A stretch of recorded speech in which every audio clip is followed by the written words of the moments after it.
In today's video, I'm going to show you how to verify your age in X, formerly known as Twitter, using your desktop browser. This is a quick step-by-step process, and it can help make sure your profile information is accurate and up to date. If this video helps, make sure to hit the like button and subscribe for more simple tutorials just like this. Alright, let's get started. First, open X on your desktop browser and make sure you're signed into the correct account. Once you're on the platform, look at the left-hand navigation menu and click on your profile icon. This will take you directly to your profile page. On your profile page, find the Edit Profile button and click it. This opens your profile settings so you can update your personal information. Now scroll down until you see the birth date section. This is the part where you can review and confirm your age details. Click Edit next to birth date and then carefully enter your correct date of birth. Make sure everything is accurate before you continue, since this information is used to verify your age on the platform. After entering your birth date, click Continue. If everything looks correct, go ahead and click Save to confirm the changes. And that's it.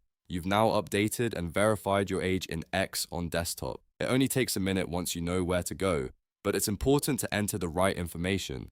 If this tutorial helped you out, please give it a thumbs up, subscribe to the channel, and turn on notifications so you never miss the next guide. Thanks for watching, and I'll see you in the next video.